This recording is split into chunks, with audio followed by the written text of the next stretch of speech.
hooyadii halii la raadiyo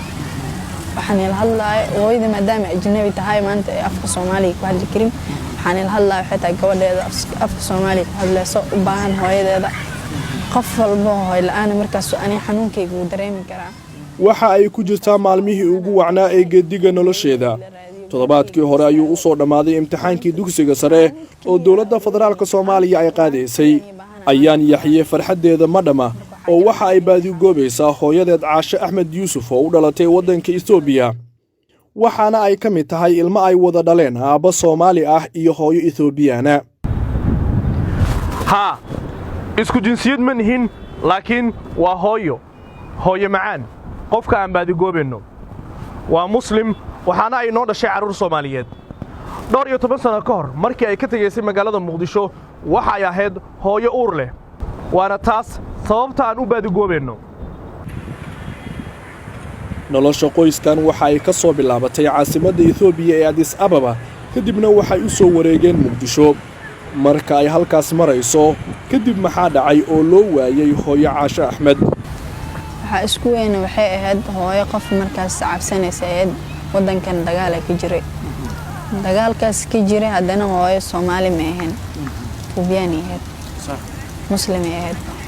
marka waxay meesha ugu tagtana waxay ahayd cabsi oo yani ama Itoobiyaanka markaas waqtigaas dagaal oo Itoobiyaan soo qaaday jiray waqtigaas ka dambo adi Itoobiyaanki oo baxay Soomaali imaadeen haddana way baxeen maano waqtigii baxayeen raacday xaajir waxay ahayd khilaaf oo aabe ka dhaxeeya iyadii abo haddana dan waxa uu soo labeysay waxay ahayd wadankeeda ma ahayn wadankan meesan u dhalan cabsi jirto markaas iyo cabsidaan isku darsatay xasdaama saameyn kugu yeelataa okay hooyo markii Itoobiya ka ahayd magaceeda noo sheeg hooyo horta magaceeda waxaa la dhahaa Caashe Axmed Yuusuf والله waa qabiilkeeda qabiilku ku celi والله صح qabiilada Itoobiya kamid qabiilada Itoobiyaan kamid waa qofkii taqaano markaas way fahmi kartaa waayahay marka hooyo marka ma adiga kaliya ay ka tagtay basa ilmo kula dhashay jiray may waxaan ahay 3 gabdhood iyo hal wiil iyo uur markaas ay lahayd wiilku uu geeriyooday hooyo joogto geeriyooday hal gabar ani ila joogtaa gabarna hooya wadatay hadda xamar yaa joogta xamar hadda waxa ku joognaa ani gabar kale bis labadiina hooyo bay goobeysaa labadeena maqaayarta masaqada ee geerta hooyo curdeeda ana way habo صح hooyo kala aab marka weydiiso muxuu ku dhahay mar walba waxay dhahay hooyada waa la helaa insha Allah ilaahay bari waa la helaa hooyo marka anna waxa hadda oo yani aan rabaa in Soomaalideena ila raadiso aabo kale muxuu ka cabsanaya oo kale inuu yani aabaxo oo riski ah ku kala meeshaas oo Itoobiya ka raadinaa yani qof ma iiga horeyso family meesha ma walaha maano marka inta soo diida bal hadda yaa ku soo koriyay yaa la nooshaday alxamdu shukr horta adeerkay la noolahay adeerkay abeel lashte qaralaasiyo زي الميسة بس ويجعل يها بام في يعني مقطع يعني هذا أنا وين عيل يوحى دريمة هو إذا مرادنا جعل أقوى مرادنا هذا سيف بوصل سيف بوطها وتنا هاي شو ولا واحد بدنا يوصل مثلا مركا أديك هذا هو كله يعني سكول مركا سكول كلينا كله كبر حركة هو إذا دعاني سو markaas leeyso oo macaan u baana ee siinayso kale iyo mar adig gabar xanuunsanayso kale hooyada soo doonayso waxyaabahaas oo kale marka arko kale adiga xitaa gabdho saaxiibo xaafadana la degan way jiraan markay dhahaan oo kale hooyo meesha ay xanuunayso waa ka ilaada hooyinka la damqarayaan taba markaas ina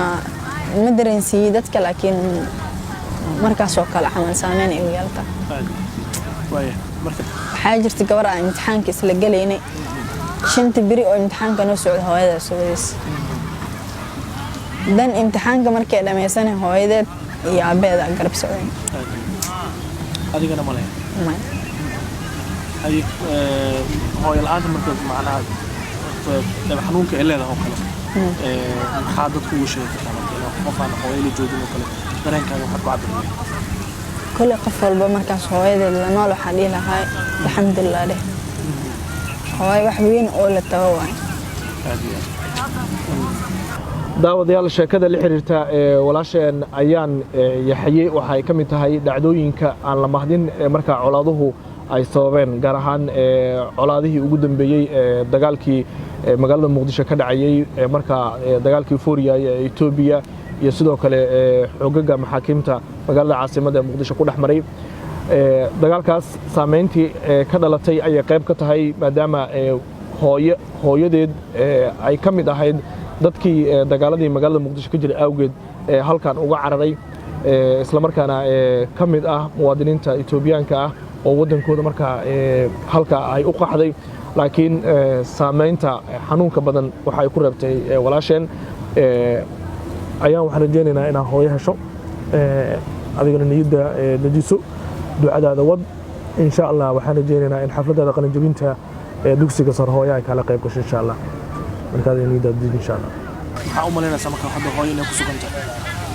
لا هرت أنا سيد قلبي جيجة هو يدي إني نوشها هو بدنا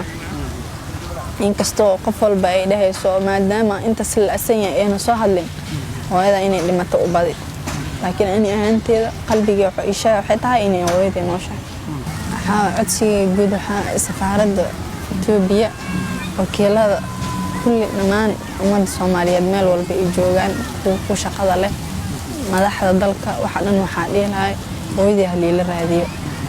وحنا الهلا ويدي ما دام أجنبي تهاي ما أنت أفك صومالي كهذا الكريم وحنا الهلا حتى جوال هذا أفك صومالي هذا سوق بان هاي هذا قفل به الآن مركز أنا حنون كي قدرين كرا مركز وحقبهنا حتى هاي إنه ويدي هلي الراديو قرب كي قل يستعجو ما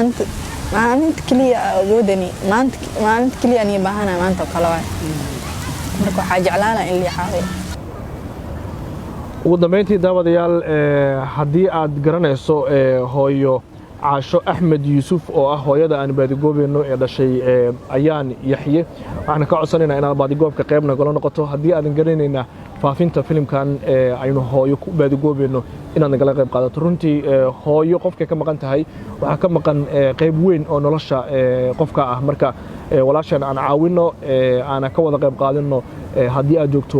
Muqdisho iyo gobolada dalka iyo guud ahaan caalamka si gaar ah Soomaalida ku nool Itoobiya waxaynu ka codsanaynaa in ayna la baadigoobaan hooyo Caasho Axmed si walaasheen ay hooyadeed u hesho ugu dambeyn waa Cabbaas Xuseen Muuse oo inile nabadgelyo waxaad nagala socoteen 5 Somali TV Premier Wallet waa application cusub oo uu ku keenay Premier Bank faa'iidooyinka Premier Wallet waxaa ka mid ah waad iska diiwaangelin kartaa adigoo jooga goobtaada dadkaan account-ka ku lahayn bangiga Premier waa ay iska diiwaangelin karaan Premier Wallet dukaamada iyo ganacsiyada kala duwan ayaad wax uga iibsan kartaa lacagaha waxbarashada caafimaadka korontada ayaad ku bixin kartaa lacag ayaad u diri kartaa qof kale laguguna soo diri karaa si fudud account-kaaga iyo Mastercard-kaaga Premier Bank ayaad ku xiran kartaa kana maamulan kartaa